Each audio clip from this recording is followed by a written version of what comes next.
Every morning, Sianda wheeled herself across the streets of Seoul before sunrise, shining shoes and saving every coin she could for a wheelchair that could finally take her upstairs to where the other children slept. Then one morning, a billionaire CEO stopped at her corner, listened to her song, and handed her a business card that seemed too good to be true. For the first time in years, she allowed herself to hope. The next day, 20 orphan children helped her get ready. They ironed her only good dress. They polished borrowed shoes.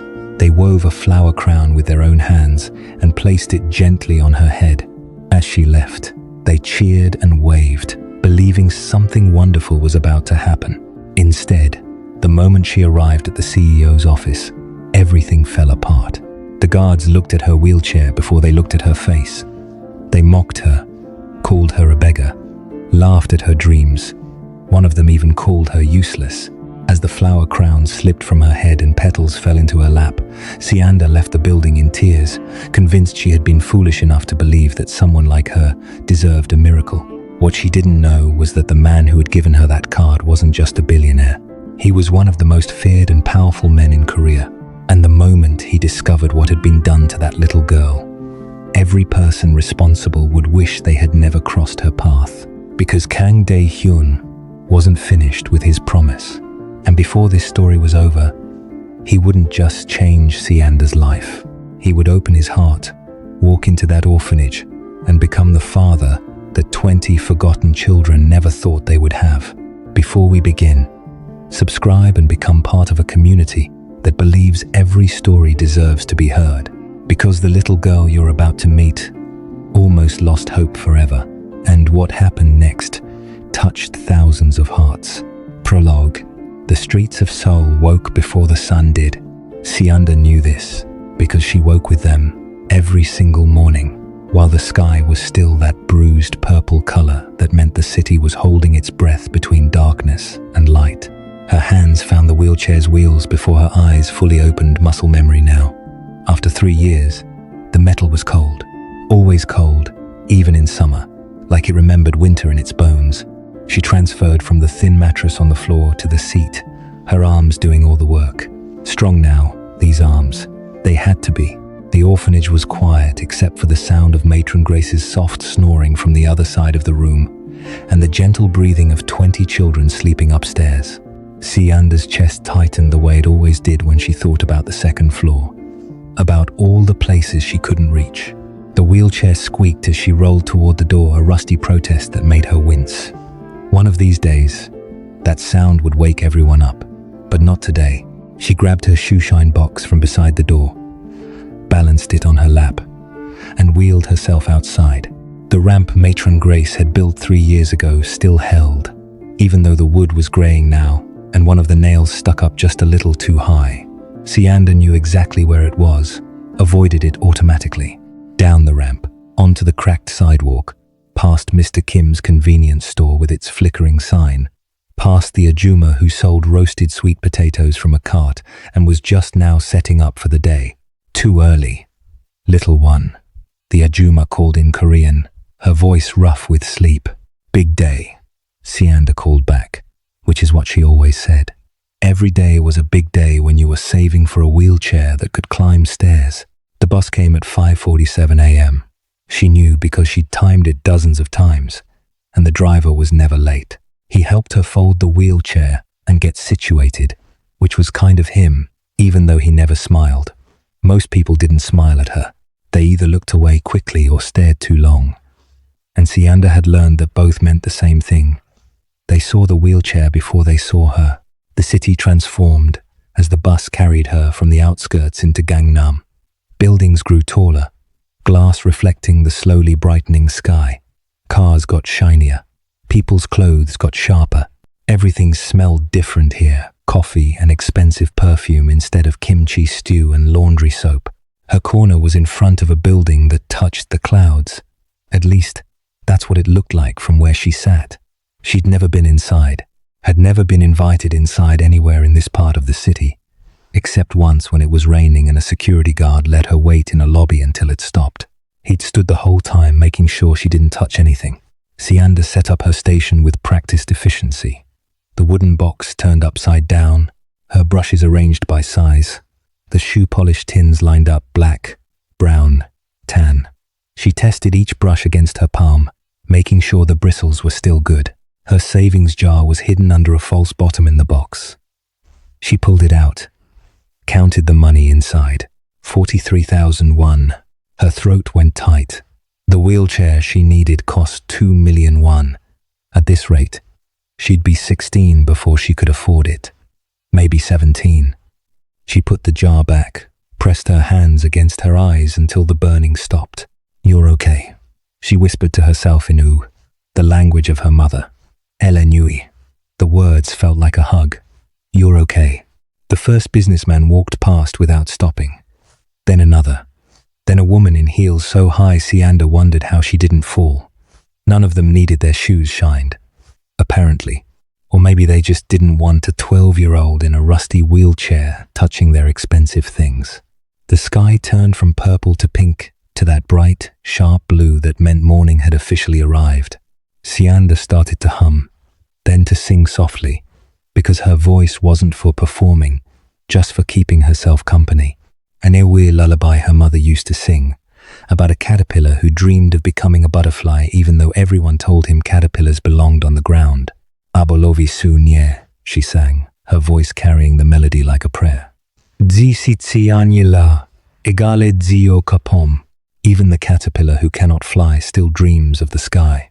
A businessman dropped coins into her jar without stopping, didn't even break his stride. She called thank you to his back, but he didn't turn around. The morning settled into its rhythm. The rumble of the subway beneath the street. The smell of street toast from a nearby cart mixing with car exhaust. The cold metal of her wheelchair's armrests against her thin wrists.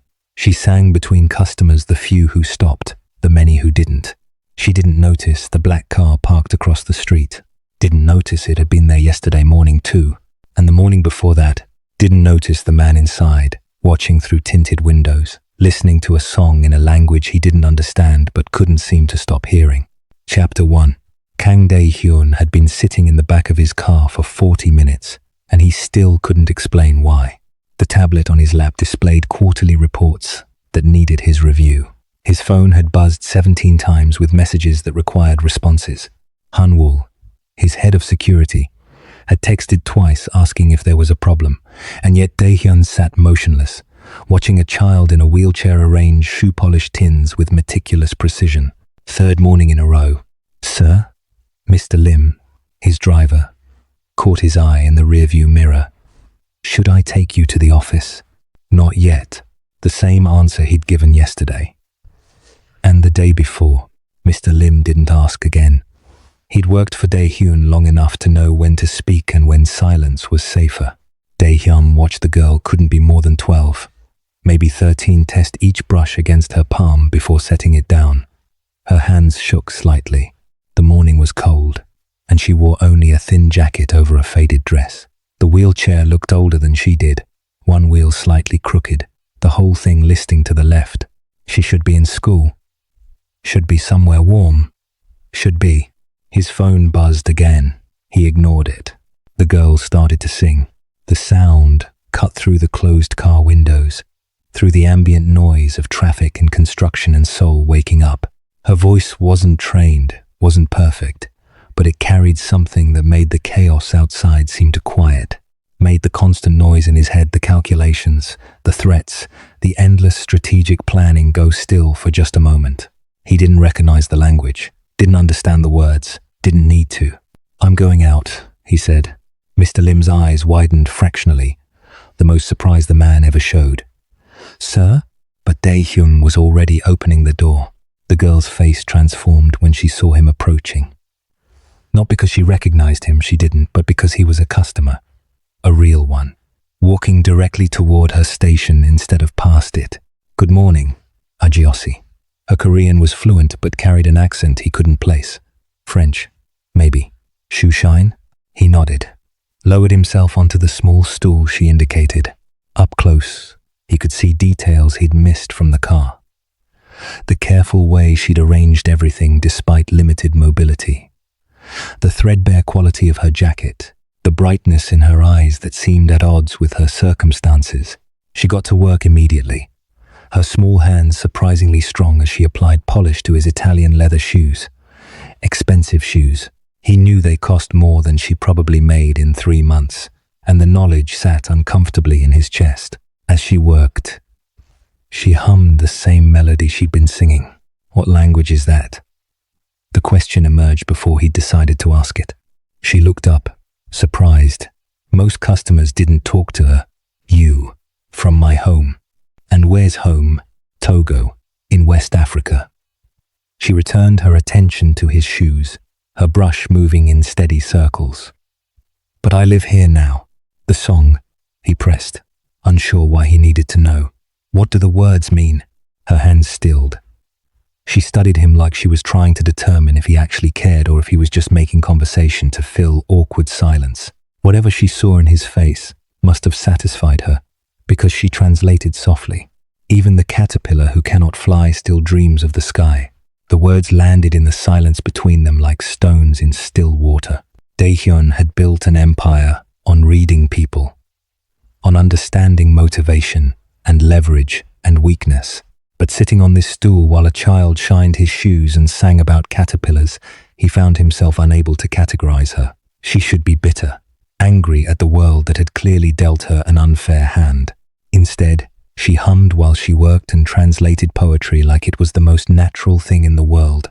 You come here every day, he asked. Every day I can. I'm saving for a better wheelchair. She said it matter-of-factly, without self-pity. Just stating a goal. The new ones can go upstairs. There's a whole second floor at my orphanage where the other children sleep. And I can't. She stopped herself, shook her head. Anyway, I'm saving. An orphanage, St. Mary's. Matron Grace runs it. She's good to us, to all, 20 of us. Even when money's tight, she makes sure we eat. The girl's face softened when she mentioned the matron. Love, clear as daylight. She built me a ramp so I could get in and out. Built it herself with wood from a construction site. Something cracked in Daehyun's chest. A small fissure in the carefully maintained walls. The girl finished with his shoes, sat back to admire her work. They gleamed. All done. He reached for his wallet, pulled out a 50,000 won note. Her eyes went wide. That's too much, Ajosi. A shine is only... He pulled out 9 more notes. 500,000 won total. About $400. The girl's breath stopped. Her hands trembled as she stared at the money. I can't, she whispered. This is too much. I didn't. Stop shining shoes. Her face crumpled. She thought he was judging her, he realized. Thought he was one of those people who looked down on what she did to survive. He pulled a business card from his wallet, set it on top of the money. Give this to your matron. Come to my office tomorrow. 10 a.m. I want to help. Help how? However you need. She stared at the card. The name embossed in silver. Kang Daehyun, CEO, Kang Tech Solutions.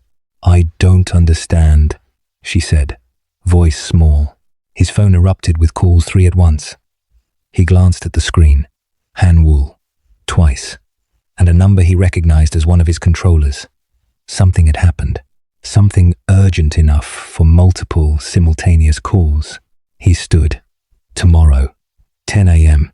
Don't forget. Wait, I don't even know. But he was already walking back to his car, phone pressed to his ear. Han-Wool's clipped voice reporting a situation that required immediate attention. A security breach. Possible rival organization involvement. He needed to get to the office now. The car pulled away from the curb. In the side mirror, he saw the girl still sitting there, staring at the money in her lap, like she'd hallucinated the entire interaction. Mr. Lim cleared his throat. Sir, if I may, that was uncharacteristically generous. Daehyun didn't respond. He was already shifting mental gears, moving from whatever that interaction had been back into the cold calculation required for the crisis ahead. But some part of his mind stayed on that corner, on a girl who sang about caterpillars dreaming of flight. He'd deal with the security breach, handle the crisis, eliminate the threat, and tomorrow he'd figure out why a 12-year-old in a broken wheelchair had gotten under his skin in a way nothing and no one had managed in 20 years. Chapter 2. Sianda stared at the business card for the entire bus ride home. The money was tucked in her sock, all 500,000 of it, because she was terrified someone would snatch her box and run. Her heart hadn't stopped racing. Her hands still shook, but not from cold anymore. From something bigger, something that felt dangerously close to hope. She counted it again when she got off the bus. Once, twice, 3 times. It was real. The buildings grew smaller as she made her way back to the outskirts. Glass and steel giving way to concrete and peeling paint. The smell changed too, less coffee and perfume, more kimchi stew and car exhaust, and the particular scent of neighborhoods where people lived close together and money stretched thin. St. Mary's Orphanage sat at the end of a street, lined with laundry hanging from windows. The building had been a restaurant once, before Matron Grace bought it 15 years ago and converted it into something between a home and a miracle. 2 stories, paint peeling in strips, but flower boxes in every window because Matron Grace insisted that beauty mattered even when, especially when everything else was hard. The ramp was exactly where it always was, steady despite its age. Sianda wheeled herself up and through the front door. The noise hit her immediately. Children's voices, laughter, an argument over a toy, a television playing a cartoon too loudly. Home. It sounded like home. Annie, Hana, 7 years old with her 2 front teeth missing, came running. "You're back early. Did something happen? Did someone steal your box? Do I need to fight them?" Sianda couldn't help but smile.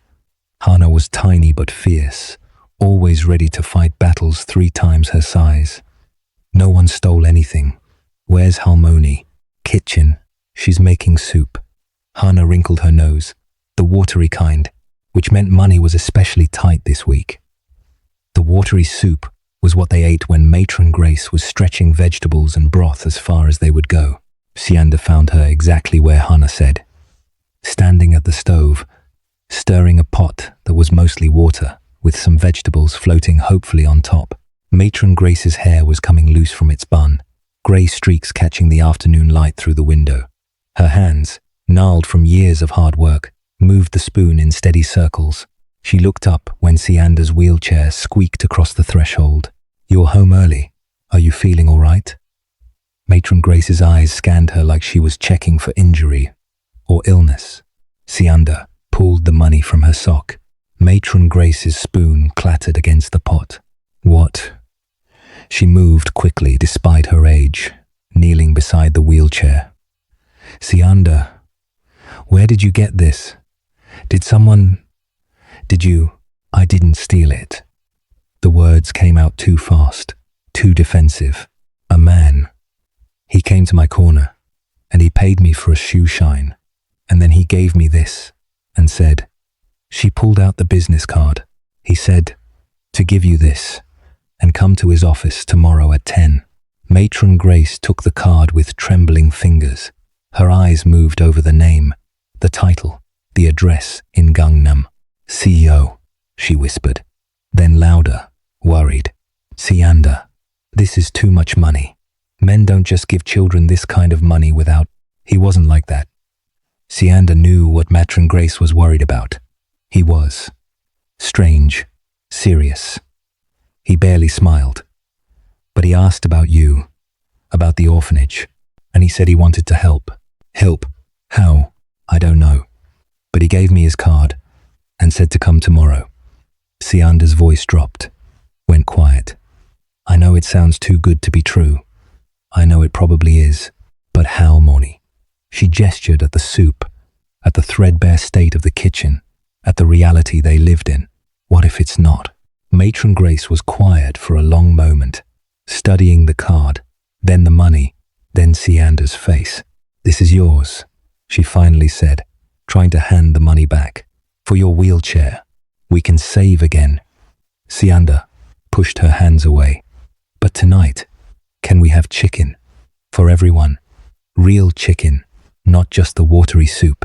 I want the kids to have something good. Matron Grace's eyes filled with tears. She pulled Sianda into a hug that smelled like laundry soap and exhaustion and love deeper than blood. You're too kind for this world. Matron Grace whispered into her hair. I learned it from you. They stayed like that for a moment, holding each other in the small kitchen while the soup simmered and the children played in the next room, oblivious to the small miracle happening in their midst. Finally, Matron Grace pulled back, wiped her eyes.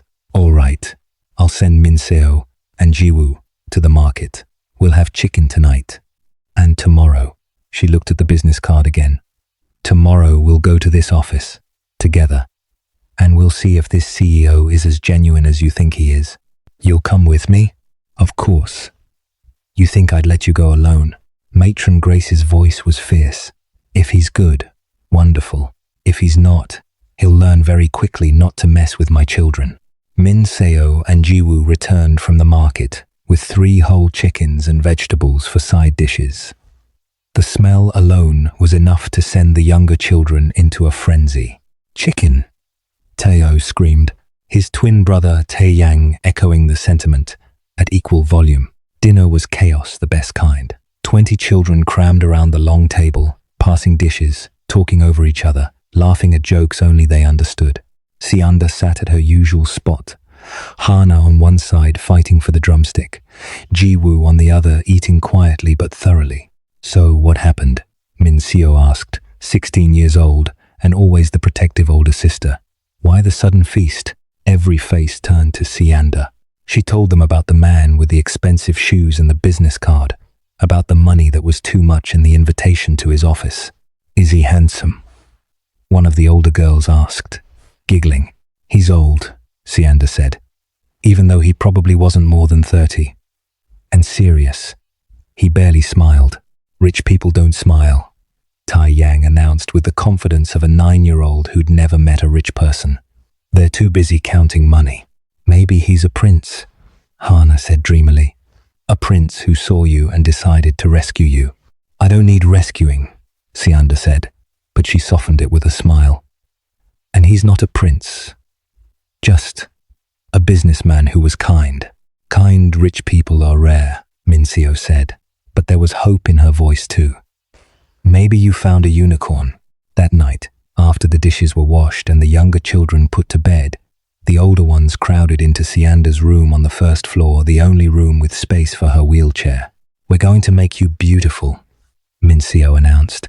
I'm already beautiful, Sianda protested, but she was grinning. More beautiful then. So beautiful he has to help us. They planned like they were preparing for a royal ball instead of a business meeting. Minseo would iron Sianda's only good dress, the pale yellow one that was faded but clean. Jiwoo, who was 14 and shared Sianda's shoe size, shyly offered his church slippers.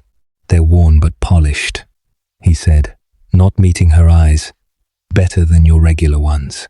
Thank you, Sianda whispered, touched. Tayo and Taeyang had already run outside to gather wild flowers from the small garden. For a crown, they explained. Every princess needs a crown. I'm not a princess. Tomorrow you will be, Hana said solemnly, as the children scattered to prepare. Sianda sat in her wheelchair looking at the business card propped against her bedside lamp. Kang Dae-hyun, CEO. The name was written beautifully. What kind of man gives a street child 500,000 won and asks for nothing in return? What kind of man listens to a song in a language he doesn't understand and decides to change someone's life? Maybe a good one, she thought.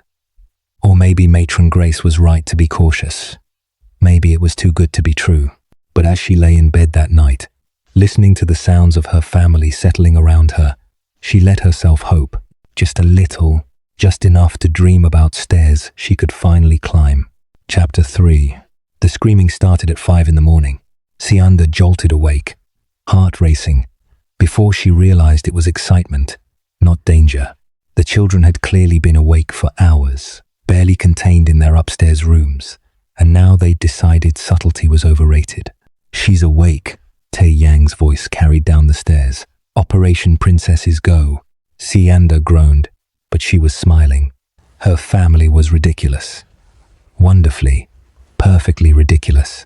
Within minutes, her small room was crammed with bodies. Matron Grace brought in a basin of warm water and clean towels.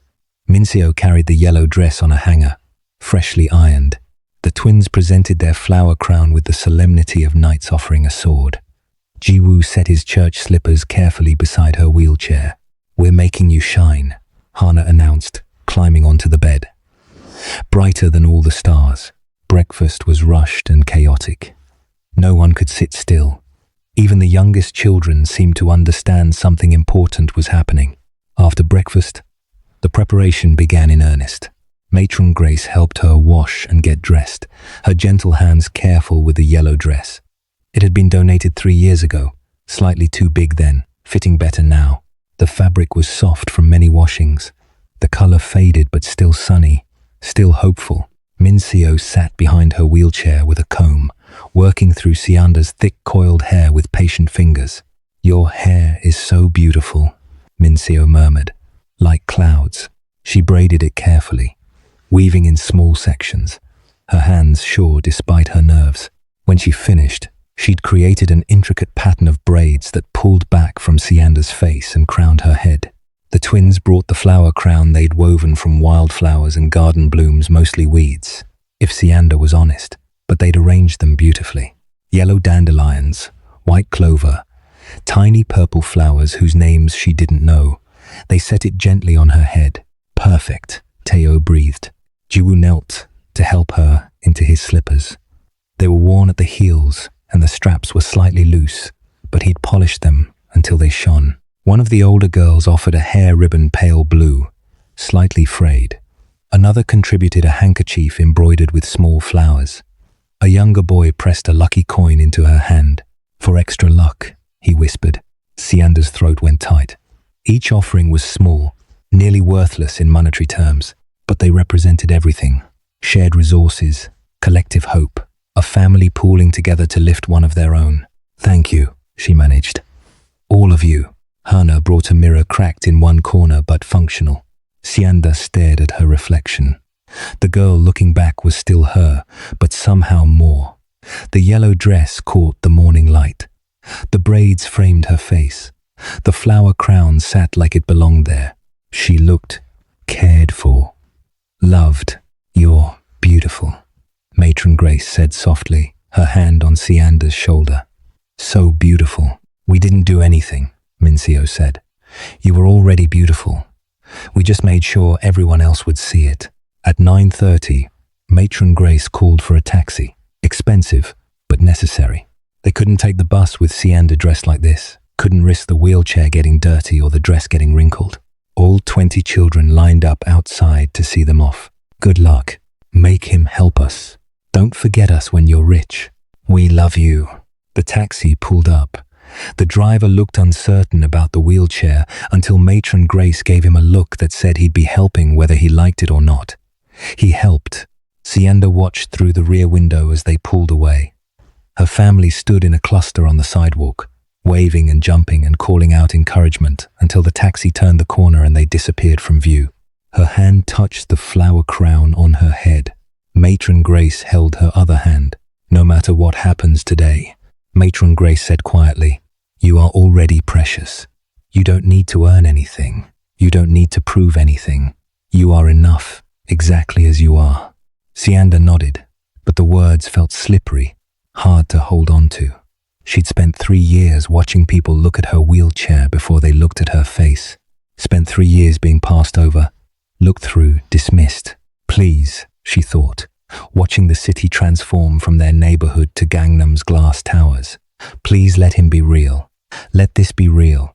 The taxi slowed in front of Kangtech Solutions. The building stretched toward the sky, all glass and steel and sharp edges, so different from St. Mary's, with its peeling paint and flower boxes. Matron Grace paid the driver, helped unfold the wheelchair. Sianda's heart hammered against her ribs. This was it. They approached the entrance.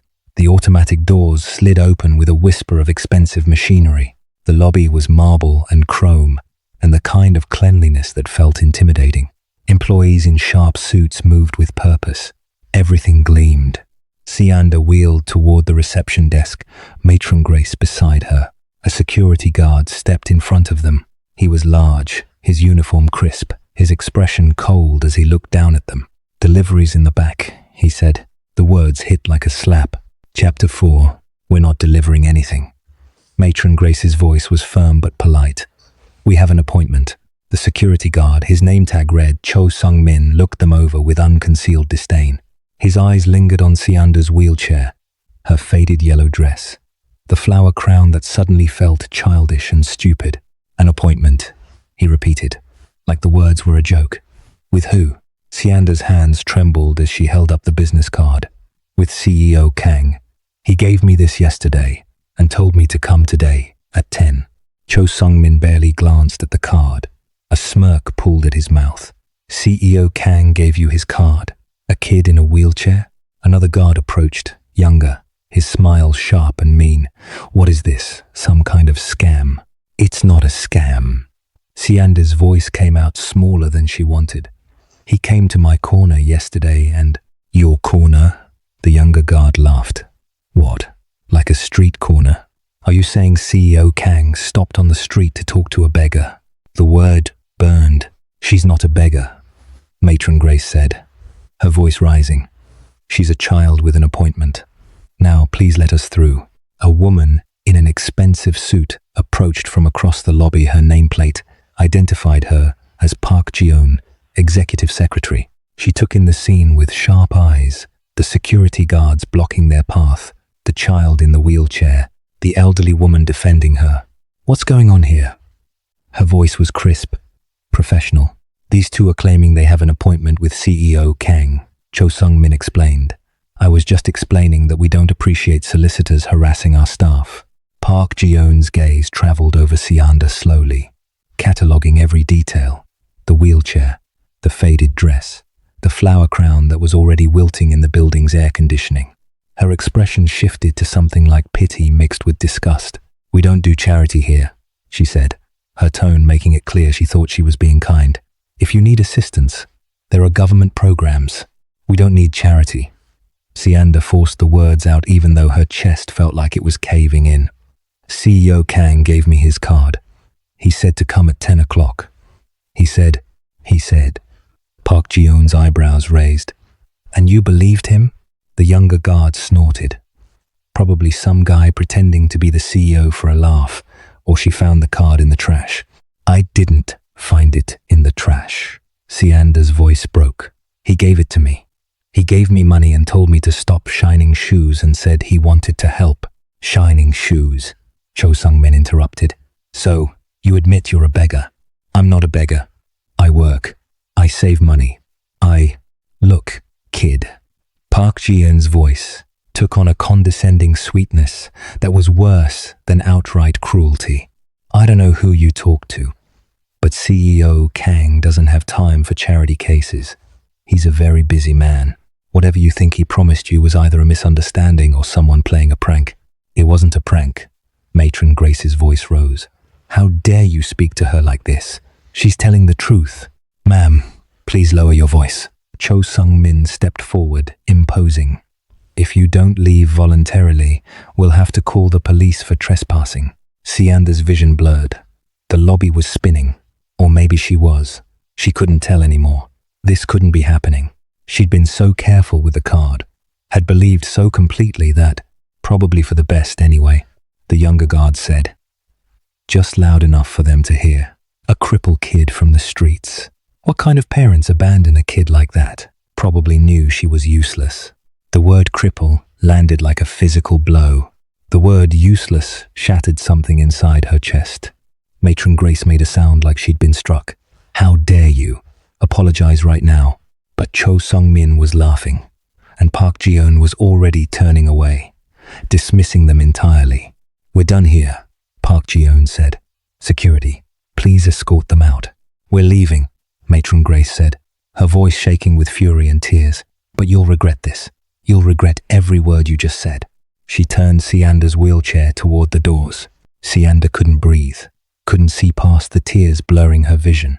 The flower crown slipped, crooked now, petals falling onto her lap. Behind them, she heard the guards laughing, heard Park Ji-eun say something about street rats and security protocols. The automatic doors slid open. They left. Outside, the sunlight felt too bright, too harsh.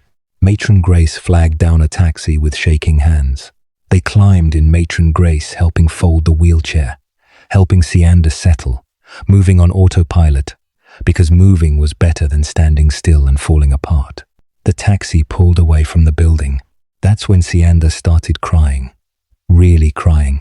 The kind that came from somewhere deep and broken and couldn't be stopped. Matron Grace pulled her close, and she was crying too, angry tears that dripped onto Sianda's hair. "I'm sorry," Matron Grace whispered. "I'm so sorry, my darling. You didn't deserve that." None of those words were true, but they felt true. They felt like confirmation of every awful thought Sianda had ever had about herself. Of course it was too good to be true. Of course a man like that wouldn't actually help someone like her. Why had she let herself hope? Why had she been stupid enough to believe? The flower crown sat in her lap, completely wilted now. She'd let the children help her get ready. Had let them use their precious resources, flowers and ribbons and lucky coins. Had let them believe something good might happen. And she'd failed them. Failed herself. The taxi drove through Seoul, carrying them back to the outskirts, back to reality, back to the life where girls in wheelchairs didn't get rescued by businessmen in expensive suits. Matron Grace held her the entire way. Neither of them spoke. What was there to say? Chapter 5. The children saw the taxi before it fully stopped. Their excited screams started immediately, high-pitched and hopeful, carrying through the open windows of St. Mary's. They poured out of the building like water, all 20 of them, faces bright with anticipation. Then they saw Matron Grace's face, saw Sianda's tears. The screaming stopped. Hana reached the wheelchair first, her small face crumpling. "Honey, what happened?" Sianda tried to smile, felt her face crack with the effort. "Nothing. Everything's fine." But her voice broke on the last word. And the children weren't fooled. Min Seo appeared at Matron Grace's elbow, taking in the scene with 16 years' worth of wisdom. "Help me get her inside," she said quietly. Ji-woo stepped forward immediately, helping wheel Sianda up the ramp while Matron Grace paid the taxi driver with hands that still trembled. Inside, the children formed a silent circle around Sianda's wheelchair. No one asked again what happened. They could see it written in the tear tracks on her face, in the wilted flower crown, in the way Matron Grace's shoulders shook even though she was trying to hide it. The twins, usually so loud and energetic, sat on the floor at Sianda's feet. Hana climbed into her lap, wrapped small arms around her neck. Min Seo stood behind the wheelchair, one hand on Sianda's shoulder. They stayed like that as the afternoon light shifted through the windows, as the sounds of the neighborhood filtered in through open windows, as the world kept turning even though something precious had broken. Finally, Matron Grace spoke. "They turned us away at the door," she said, her voice hollow. "Called her a beggar, said terrible things, threatened to call the police." The children's faces shifted from confused to angry. "Who?" Teo demanded. "Who said that?" "The security guards. The secretary." Matron Grace's hands clenched. "People who should have known better." "What about the CEO?" Min Seo asked. "The one who gave her the card." "We never saw him," Sianda whispered. "They wouldn't let us past the lobby." Understanding dawned on their faces. The cruel clarity of it. They'd been dismissed before they even had a chance. That evening, Matron Grace made dinner rice, kimchi, leftover chicken from yesterday that already felt like it had happened years ago instead of hours. No one ate. The food sat untouched, while the children clustered around Sianda, trying to console her without words because words felt too sharp, too inadequate. Hana drew her pictures. The twins told her jokes that weren't funny but she appreciated anyway. Ji-woo sat beside her wheelchair, solid and silent and present. Min Seo brushed her hair, gentle fingers working through the braids, removing the wilted flowers one by one. As night fell, the house settled into an oppressive quiet. The younger children were put to bed early, subdued in a way that felt wrong for children. Sianda stayed in the common room, staring at nothing. The business card sat on the table in front of her.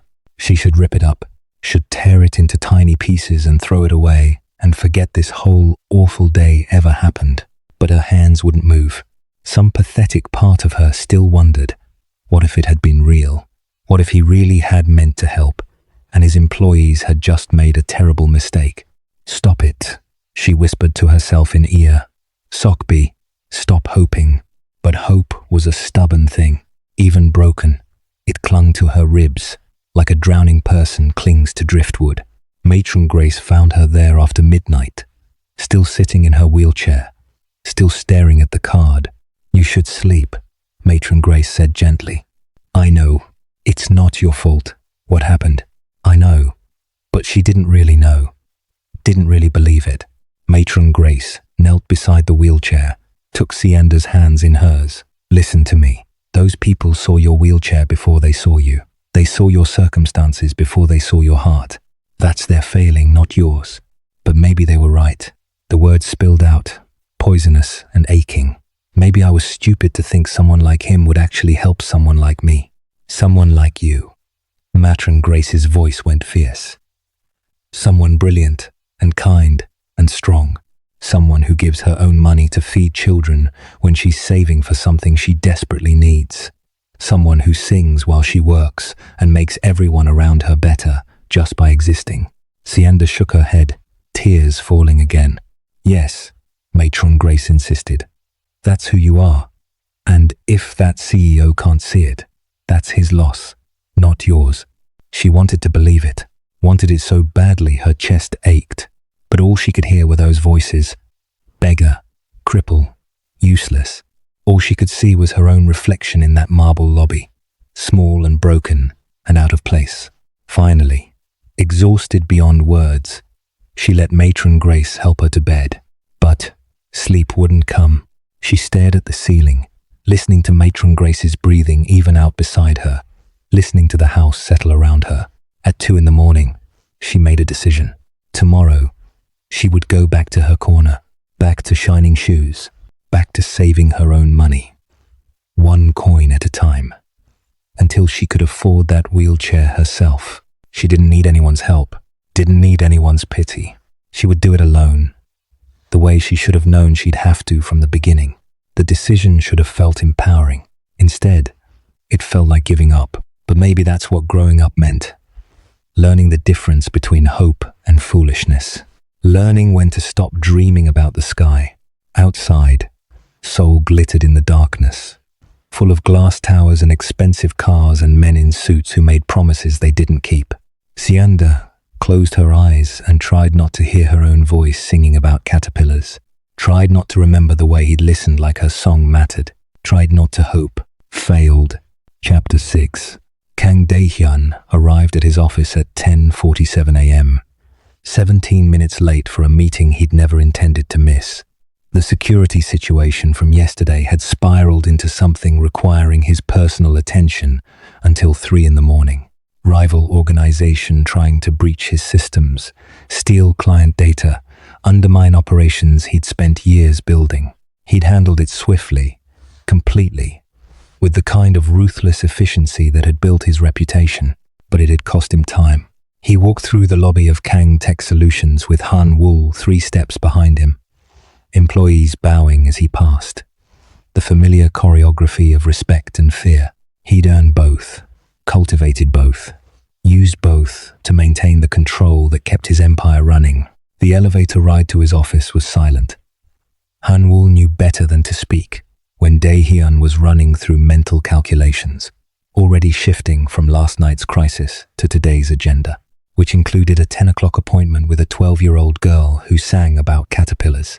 He glanced at his watch. Nearly 11 now. She'd be waiting, probably nervous. He'd have his secretary bring her something to drink, put her at ease, apologize for the delay. His office door opened. Park Ji-eun, his executive secretary, was already there, with coffee black, no sugar, the way he always took it. "The Kim contract needs your signature," she said, setting the cup on his desk. "And legal wants to discuss the merger terms before." "The girl," Dae-hyun interrupted, not sitting. "Did she arrive?" Park Ji-yoon's face went blank. What girl? Sir. Something cold slithered down his spine. A child. In a wheelchair. With a guardian. I gave her my card yesterday and told her to come at 10. The coffee cup tilted in Ji-yoon's hands. Then it fell. Ceramic shattered against the marble floor. Brown liquid spread across the white stone like a stain, like guilt made visible. Dae-hyun's eyes locked on his secretary's face. Watched the recognition dawn. Watched the color drain from her skin. Explain. His voice came out quiet. The dangerous kind of quiet that made experienced criminals confess to crimes they hadn't committed. Now, I didn't know. Ji-yoon's hands shook. There was a girl this morning, in a wheelchair, with an older woman, but they looked like I thought they were. You thought they were what? She couldn't say it. Couldn't force the word past her lips while he stared at her with eyes that had gone absolutely flat. Hanwoo, Dae-hyun said, not looking away from Ji-yoon. Security footage. This morning. Main lobby. Now. Hanwoo was already moving, pulling out a tablet, fingers flying across the screen. 30 seconds later, he handed it to Dae-hyun. The video was timestamped 9:43 a.m. Dae-hyun watched a taxi pull up outside, watched Matron Grace help Sianda into her wheelchair, watched them approach the entrance. The girl wore a yellow dress and a crown made of flowers. She looked small, young, hopeful. His chest tightened. He watched Cho Sung-min step in front of her, watched her hold up his business card with trembling hands, watched the security guard barely glance at it before dismissing her. No sound on the footage, but he didn't need it. He could read body language better than most people read books, could see the exact moment hope turned to confusion on Sianda's face, could see Matron Grace's anger, her protective stance, her desperate attempts to defend the child, watched Park Ji-yoon approach, assess the situation, make a decision, the wrong decision, watched Sianda's face crumple, watched the flowers fall from her crown onto her lap, watched them leave, the old woman's arm around the child's shoulders, both of them crying. Dae-hyun replayed the footage. Then again. Each time, the rage grew colder, sharper, more controlled. This was his fault. He'd given her the card, made the promise, created the hope, and then his people, his employees, working in his building, representing his company, had destroyed her, had called her a beggar, had mocked her disability, had sent her away crying. He looked up at Park Ji-yoon, who was now visibly shaking. I need names, he said. Everyone who spoke to her, everyone who touched her, everyone who watched and did nothing. Sir, I didn't know she was. I thought. I don't care what you thought. Names. Now. She stammered them out. Cho Sung-min, Lee Min-ho, 2 other security guards who'd been present. My office, all of them. 10 minutes. He turned to Hanwoo. And pull their employment contracts. I want every clause reviewed. Sir, Ji-yoon's voice broke. I'm sorry. I'm so sorry. If you'd known she was important to me, you would have treated her with respect. Dae-hyun tilted his head slightly, studying her. But because you thought she was just a poor child with no connections, she didn't deserve basic human dignity. Ji-yoon's silence was answer enough. Get out, he said softly, and tell the others they have 5 minutes, not 10. I'm not a patient man. She fled, alone with Hanwoo. Dae-hyun replayed the footage one more time, watched Sianda's face, watched hope die in real time. Find the orphanage, he said. St. Mary's. She mentioned it yesterday. Get me the address. And then? Then I go fix this. The employees? Dae-hyun's expression didn't change. They're already gone. They just don't know it yet. 5 minutes later, 4 employees stood in his office like defendants awaiting sentencing. Park Ji-yoon, mascara running from tears she was trying to hide. Cho Sung-min, attempting confidence but failing. Lee Min-ho, the young guard who'd laughed the loudest. 2 others who'd been present but silent, complicit through inaction. Dae-hyun stood behind his desk, hands flat against the surface, studying each of them. You saw a child, he said quietly. A 12-year-old girl with an invitation I personally gave her, and you called her a beggar. We didn't know, Cho Sung-min started. You called her a cripple. Silence. You suggested her parents abandoned her because she was useless. Lee Min-ho's face had gone grey. You made her cry. You made her guardian cry. You humiliated them in front of my entire lobby. Dae-hyun's voice never rose, never sharpened, stayed perfectly, terrifyingly calm. And then you laughed about it. Sir, if we'd known she was important to you, Park Ji-eun tried. She's a child. Dae-hyun cut her off. That should have been enough. The fact that she's important to me is irrelevant. You should have treated her with basic human decency regardless of who she was or what she looked like or whether she could walk. He straightened, began walking around the desk. I built this company on one principle. Protect what's yours. Clients, employees, assets. I've never given second chances. I've never broken that code. He stopped in front of them. You're all fired. Effective immediately. Park Ji-eun sobbed. Security will escort you out. You have 10 minutes to collect personal belongings. And before you think about finding work elsewhere in this industry. He paused. Let the weight settle. You're blacklisted. Every company I have connections with, every competitor I have leverage over, every business that values my partnership will receive notice that you're not to be hired. Ever. That's excessive. Cho Sung-min found his voice. We made a mistake. We didn't know. You're right.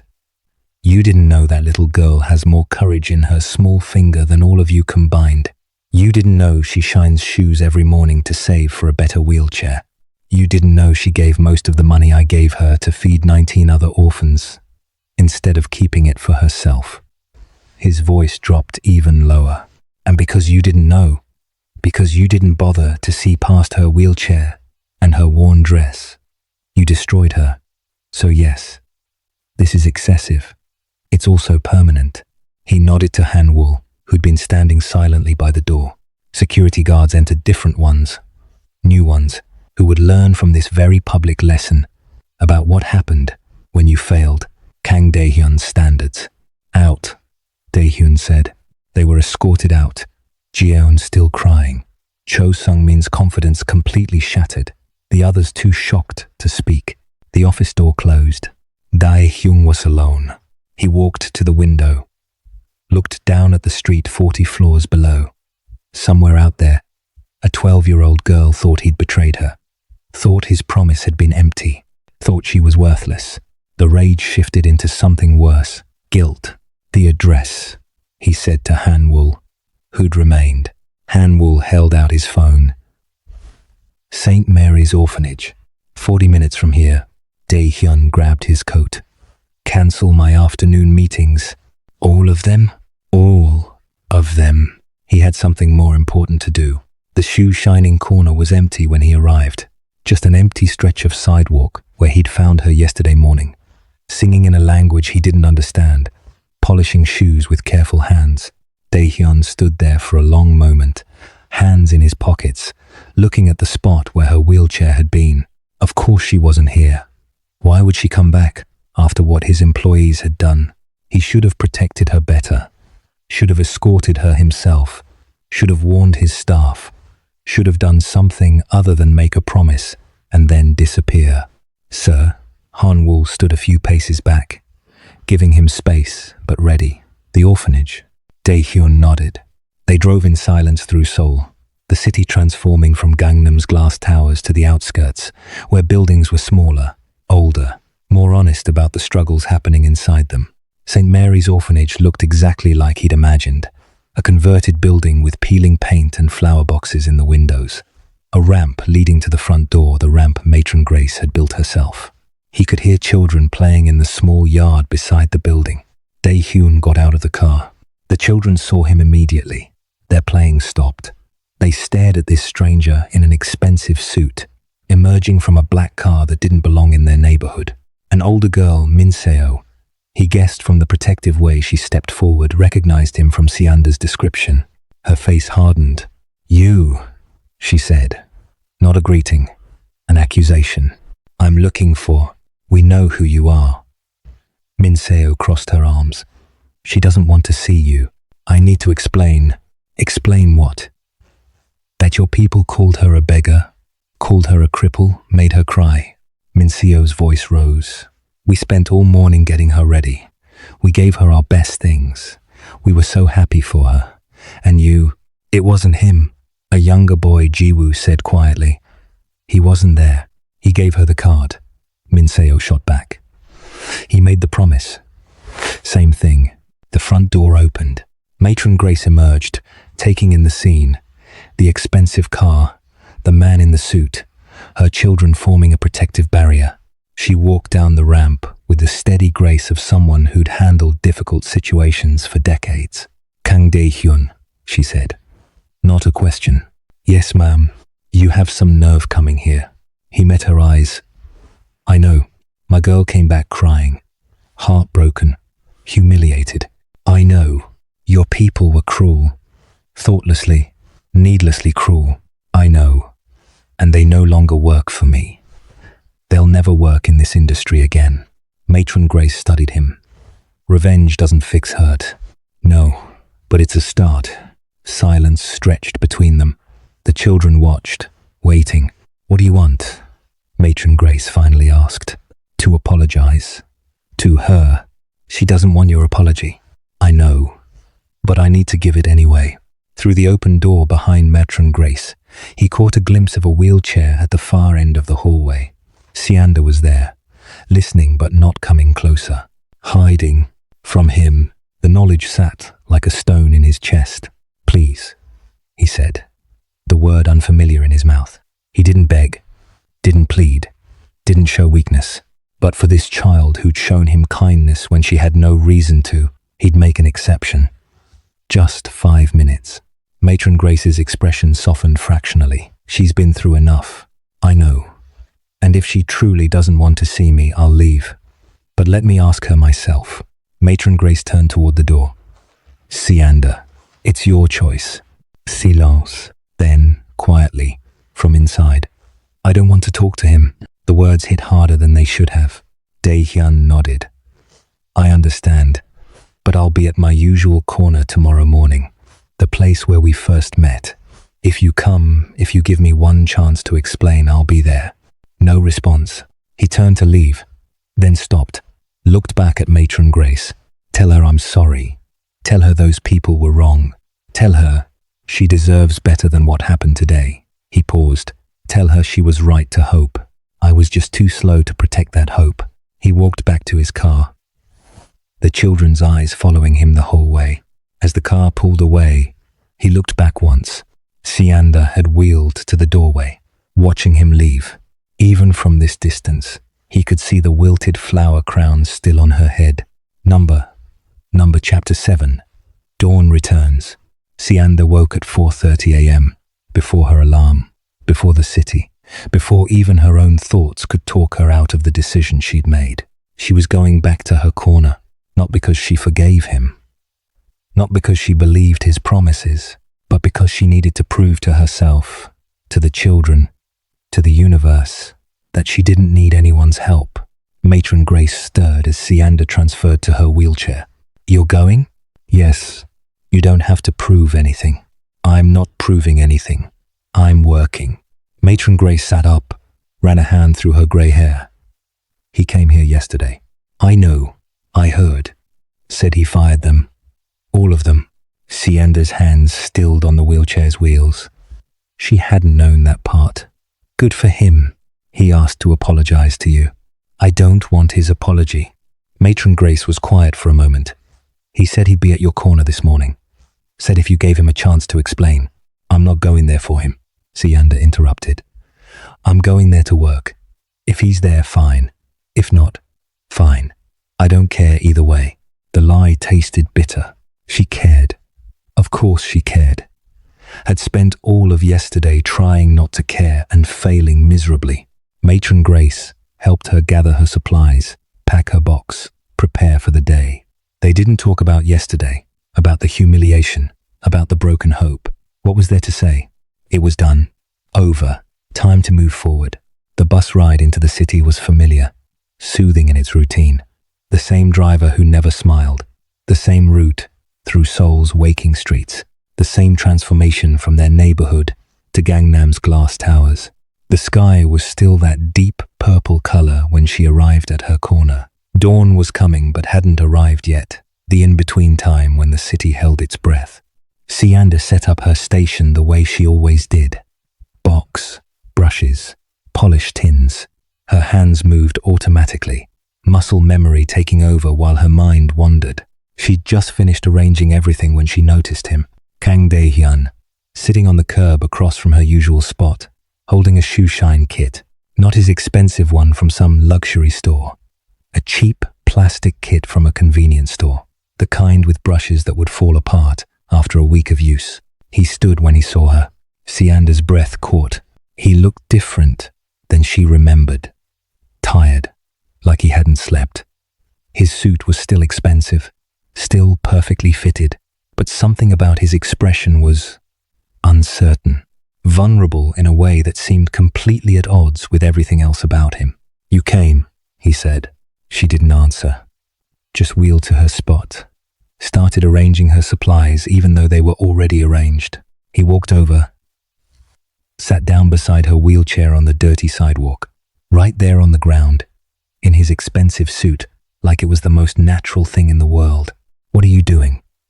she finally asked, voice flat. "I told you yesterday. I'm going to shine shoes with you." "Why?" "Because I failed you. And I don't know how else to say I'm sorry." Sianda stared at him. At this man who ran a company in a building that touched the sky, sitting on a dirty Seoul sidewalk with a cheap shoe shine kit, looking at her like her forgiveness mattered. "You don't need to do this," she said. "Yes, I did. Your suit will get dirty." "I don't care about the suit." A businessman approached, needing a shine before work. He started to stop at Sianda's station, then noticed Dae-hyun and did a double take. "CEO Kang?" Dae-hyun looked up. "Good morning, Director Choi. Would you like a shoe shine?" The man, Director Choi, apparently looked baffled. "You're shining shoes?" "Learning to. I'm terrible at it." Dae-hyun held up his cheap brush. "But I'm trying." Director Choi's expression shifted from confusion to amusement. "Well, I can't pass up service from the CEO himself." Sianda watched as Dae-hyun attempted to polish the man's shoes. He was, as promised, terrible at it. Applied too much polish. Used the wrong brush first. Scrubbed instead of buffed. Director Choi was laughing now. A genuine belly laugh.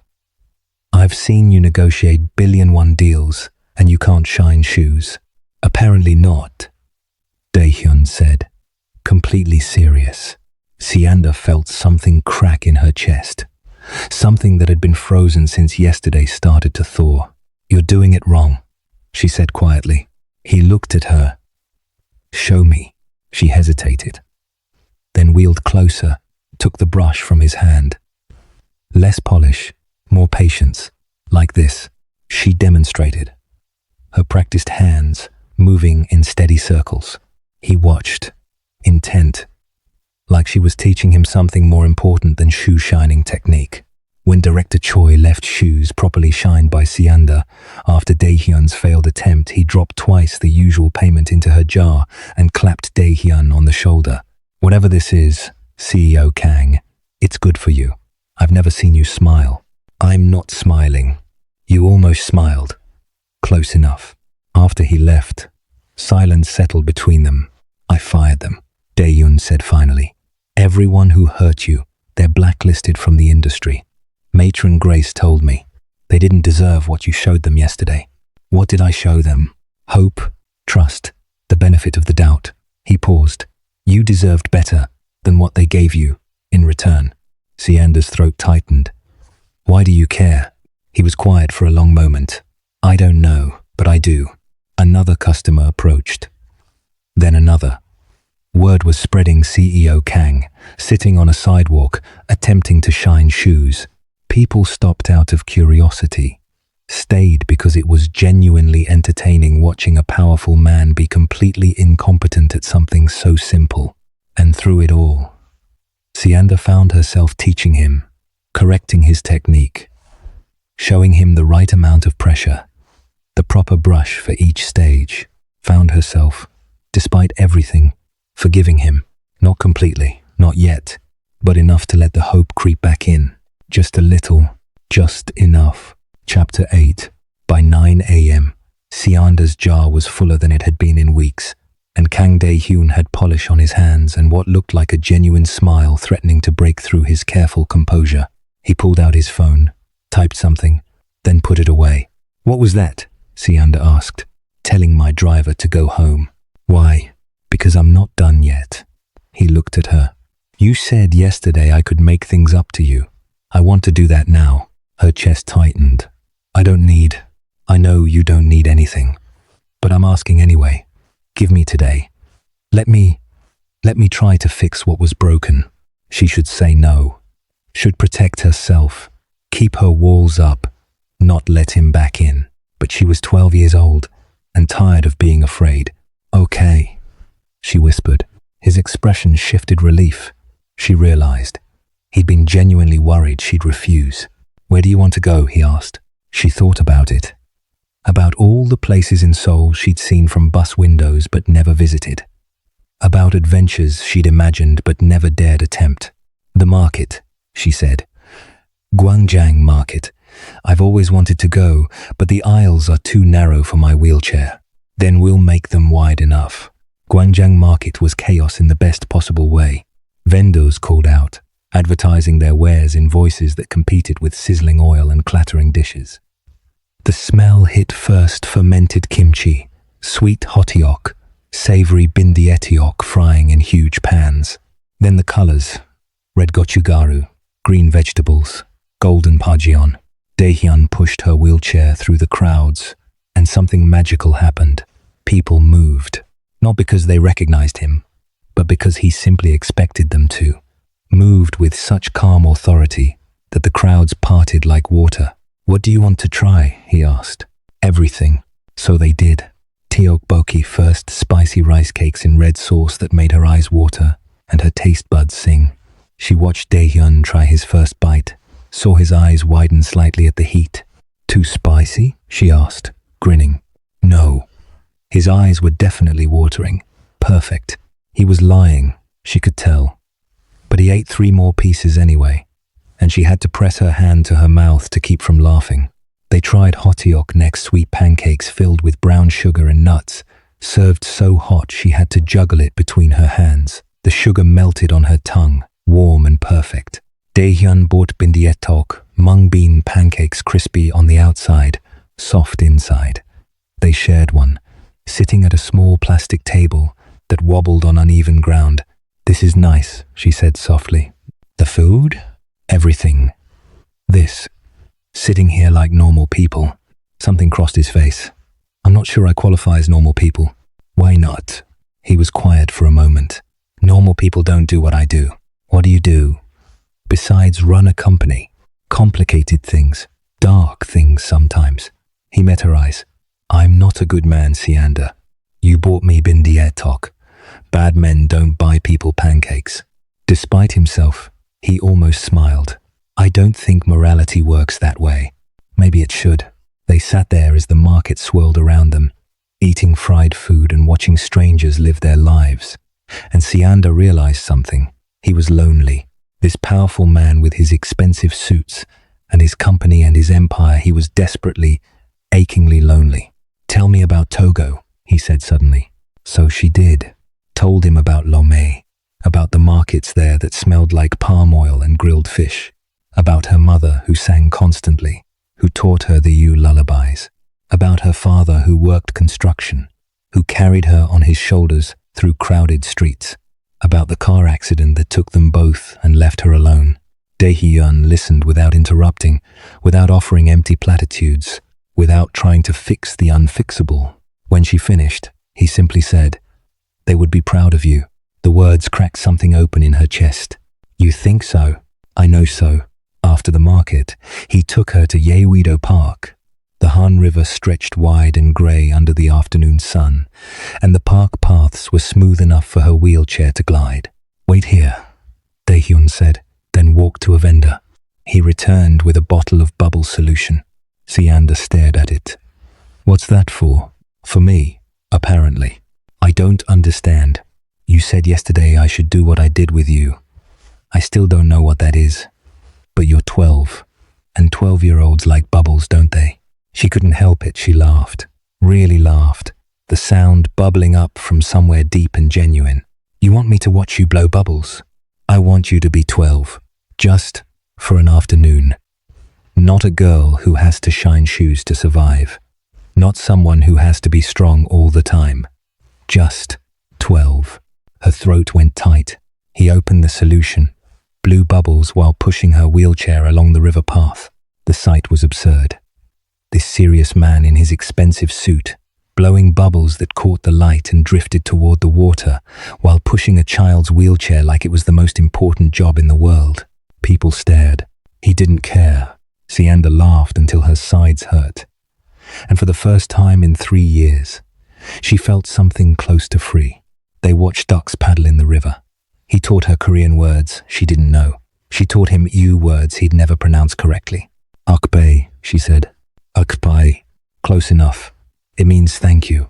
"Akbae," he repeated, the pronunciation terrible. "For what?" "For today. For trying. For being here." He was quiet for a moment.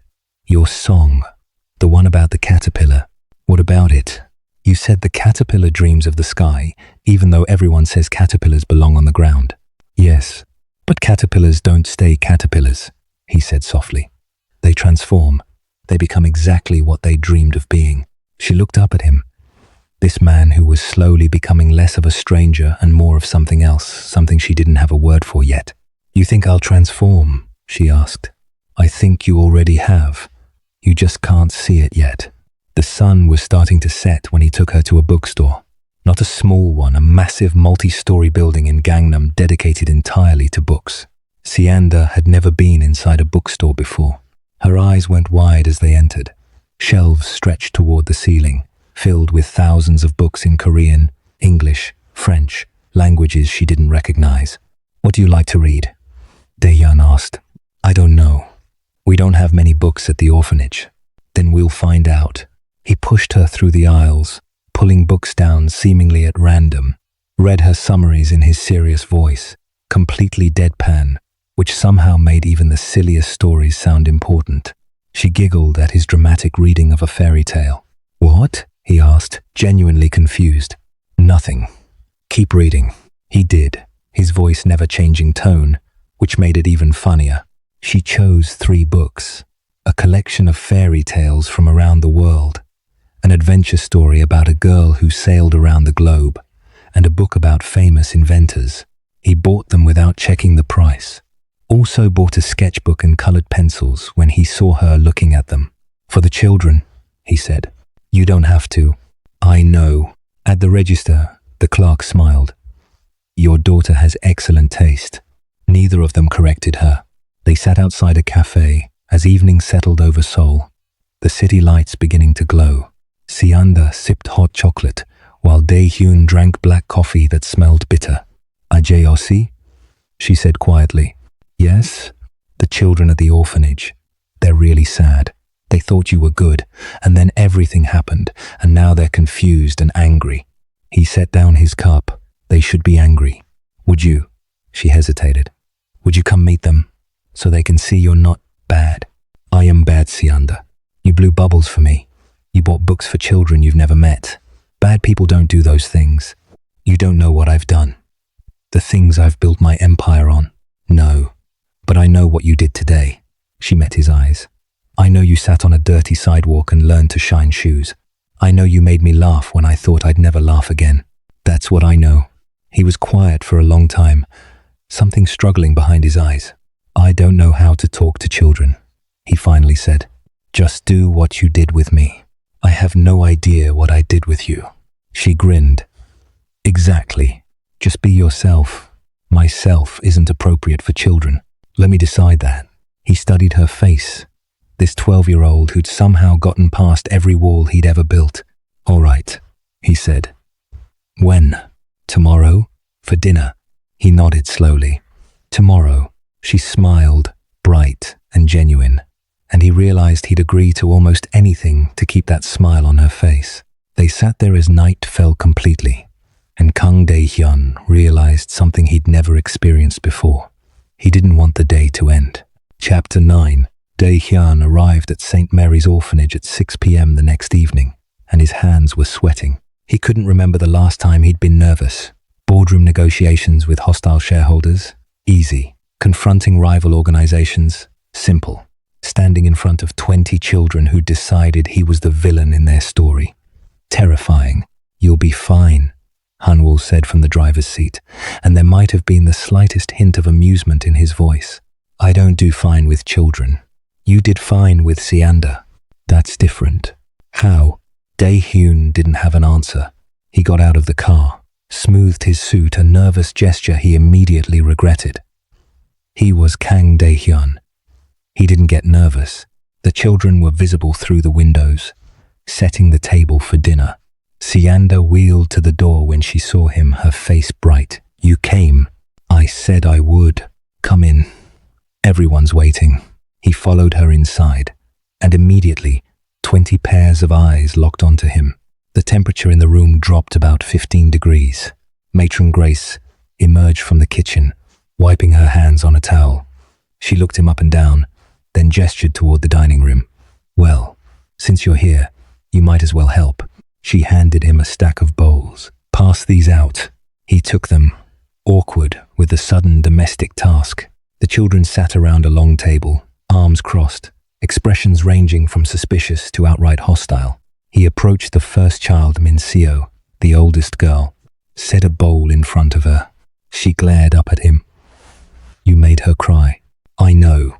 Do you know how hard it is to make Sianda cry? She smiles even when she's hurt, even when she's scared.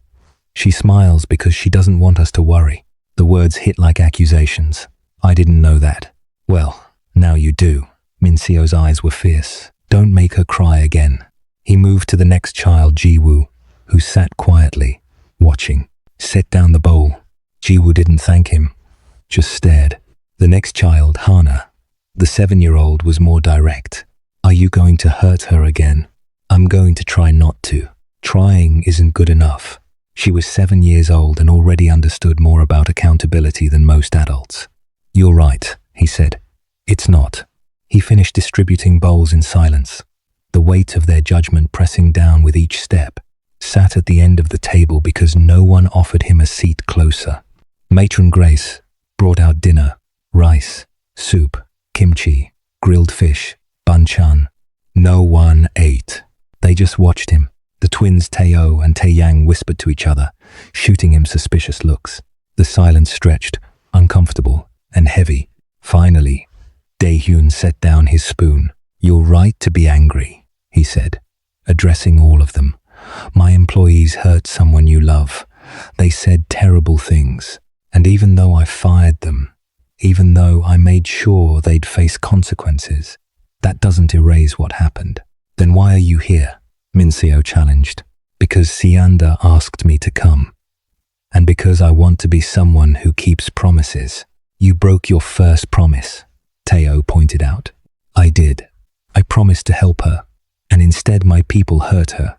I can't change that, but I can try to do better." "How?" This from Ji-woo, quiet but direct. Dae-hyun thought about it. "By showing up, by following through, by proving with actions instead of just words." Hana studied him with serious eyes. "Are you going to stay, or are you going to leave again?" The question cut deeper than she probably intended. "I don't know," he answered honestly. "I don't know how to be what you need, but I'm here now. That's a start." Silence fell again. Then Sianda spoke from her spot beside him. "He blew bubbles for me yesterday, in the park, while pushing my wheelchair." The twins' eyes went wide. "He did?" And he tried to shine shoes. He was terrible at it. A few smiles cracked through the hostility. "And he bought books for everyone." Hana's expression softened. "Books?" Sianda nodded. And art supplies. Gifts don't fix hurt, Tae-young said, but his voice had lost some of its edge. No, Dae-hyun agreed. They don't. But they're a way of saying, I see you. I value you. I want to do better. Matron Grace had been watching the exchange quietly. Now, she spoke. Eat. Before it gets cold. It was permission. Slowly. The children began to eat. Conversation started. Tentative at first, then growing.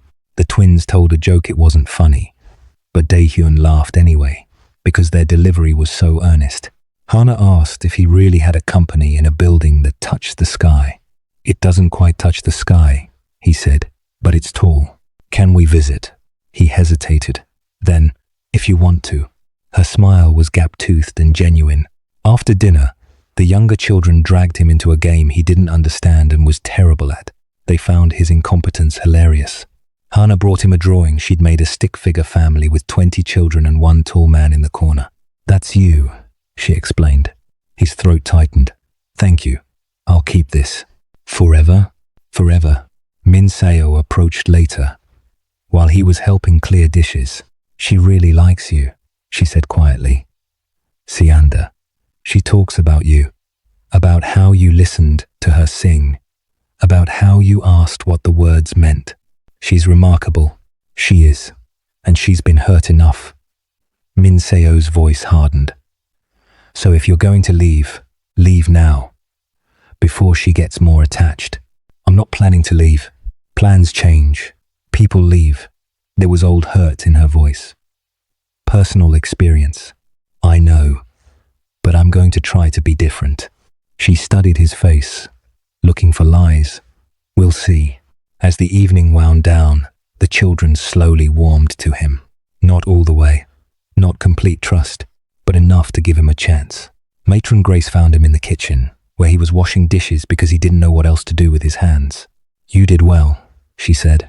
They still don't trust me. Trust is earned. You've made a start. He dried a plate carefully. She's special. Sianda. I know. The others too. They're good. Matron Grace smiled. They are, and they deserve someone who sees that. I see it. Then don't disappoint them. As he was leaving, Sianda wheeled out to say goodbye. Thank you for coming, she said. Thank you for inviting me. They liked you, even if they didn't say it. I'm not sure about that. I am, she smiled. Ajayosi, will you come back? Do you want me to? Yes. The simple honesty of it nearly undid him. Then I'll come back. He drove away with Hana's drawing carefully folded in his pocket and the sound of 20 children's laughter echoing in his ears. For the first time in 20 years, he felt something close to hope. Chapter 10. 3 days later, Sianda received a phone call at the orphanage. Matron Grace answered, listened, then held out the phone with a strange expression. It's for you, Kang Dae-hyun. Sianda's heart jumped. She took the phone. Hello? Sianda. His voice was serious as always, but there was something underneath. I have a question. Okay. Would you come to my office again, with all the children this time, and Matron Grace? She went still. Why? I have something I need to show you. Something important. What kind of something? The kind that's better shown than explained. He paused. I know I'm asking a lot. I know the last time was difficult, but I promise this will be different. Sianda's chest tightened. Trust again. He was asking her to trust again. All of us? All of you. I'll send cars. Tomorrow, at 10 a.m. She looked at Matron Grace, who was watching with careful eyes. Can I think about it? Of course. Call me back when you decide. After she hung up, the children crowded around. What did he want? Min Seo asked. Sianda explained. The room erupted in debate. It's a trap, Teo declared dramatically. Don't be stupid, his twin shot back. Why would he trap us? Maybe he wants to apologize properly, Jiwoo suggested. He already apologized, Hana said. Maybe he wants to give us presents. Min Seo was more cautious. What if it's like last time? What if we get there And he said it would be different, Sianda interrupted quietly. Do you believe him? Matron Grace asked. Sianda thought about the last 3 days, about the man who'd sat on a dirty sidewalk to shine shoes, who'd blown bubbles in the park, who'd been terrible at games but played anyway because the children asked. Yes, she said. I believe him. Then we go, Matron Grace decided. Together. The next morning was chaos. 20 children getting ready, arguing over clothes, fighting for bathroom time, too excited to eat breakfast properly. Min Seo helped braid hair. Jiwoo made sure the younger ones had clean faces.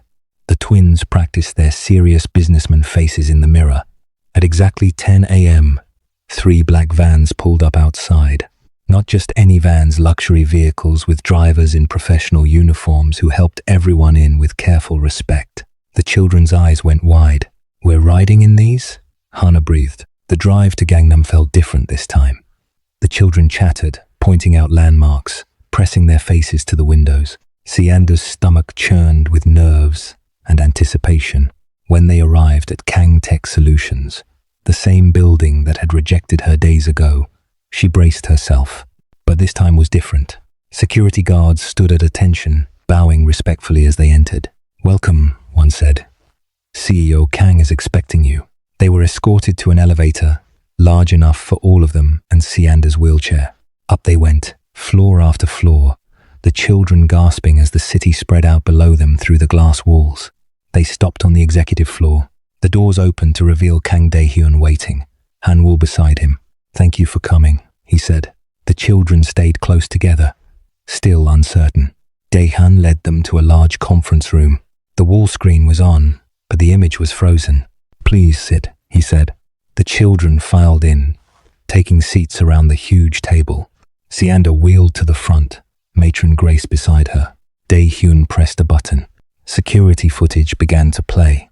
It took Sianda a moment to recognize it, the lobby, from days ago, showing her and Matron Grace approaching, showing everything that happened.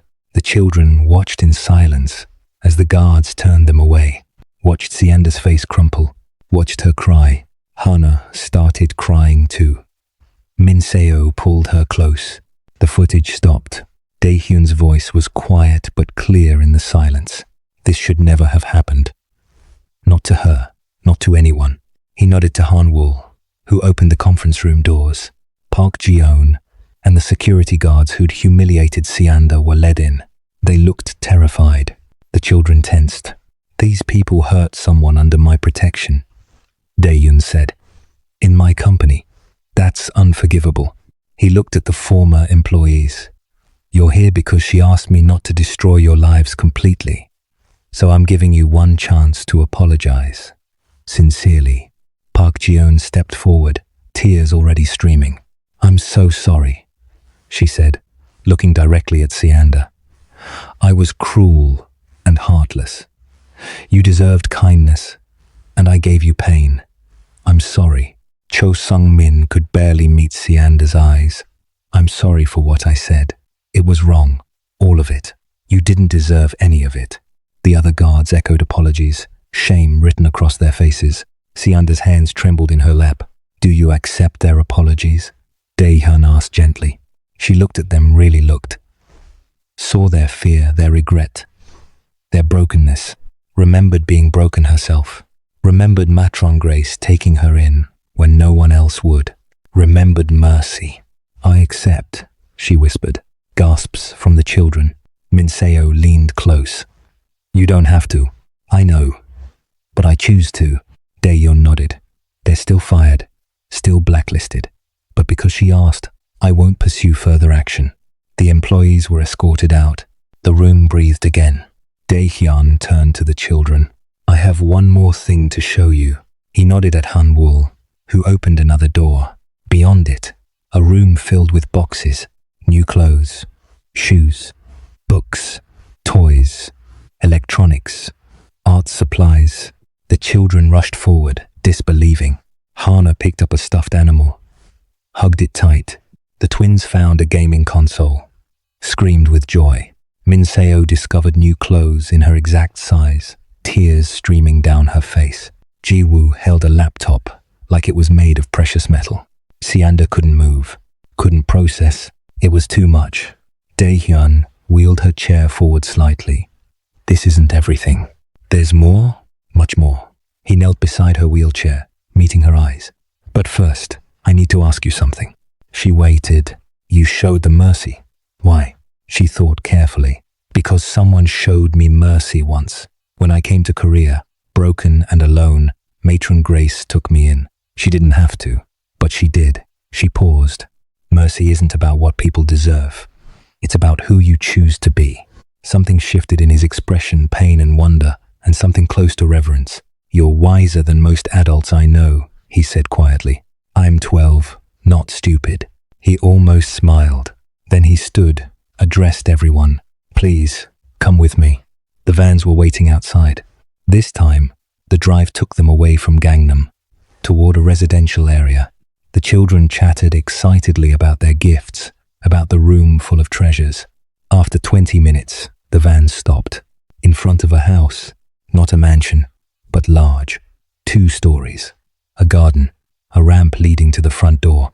The children tumbled out, staring. Daehyun unlocked the door. Go ahead, he said. They rushed inside. Screaming echoed immediately. Bedrooms, a huge kitchen, a common room with comfortable furniture. Space. So much space. Matron Grace stood frozen in the entryway. Sianda wheeled beside her. Harmony? Matron Grace was crying. Daehyun approached. The house is yours. Fully paid. Deed in your name. Matron Grace shook her head. We can't accept this. It's too much. You can, and you will. Why? Why would you do this? He looked at Sianda. Because she taught me that mercy builds things. I've spent 20 years tearing things down. I want to try something different. Matron Grace pulled him into a hug. He stood rigid, clearly uncomfortable, but he didn't pull away. The children explored, their joy echoing through the house. Daehyun brought Sianda to the back garden. A large box sat there. For you, he said. She knew before he opened it. Inside, a motorized wheelchair. Custom. Beautiful. She couldn't breathe. It can go upstairs, he said quietly, and the battery lasts all day. And she was crying. He helped her transfer to the new chair. She pressed the controls. It moved smoothly, silently, perfectly. She wheeled to the ramp leading to the second floor, pressed the button. The chair climbed. For the first time in 3 years, she reached the second floor. She looked down at Daehyun from the top of the ramp. He was watching her with an expression that made her chest ache. Thank you, she whispered. He nodded, and there might have been tears in his eyes too. That night, 20 children and 1 matron slept in a real home for the first time in years. Sianda lay in a bed on the second floor. The second floor she could finally reach, listening to the sounds of family around her. She thought about caterpillars and butterflies, about dreams and transformation, about a man who'd heard her song and decided to change both their lives. She didn't know that in 3 weeks, this piece would shatter. Didn't know that someone was already planning to use her against him. Didn't know that Kang Daehyun had just painted a target on all of them. For tonight, she was simply happy, simply home, simply loved. And that was enough.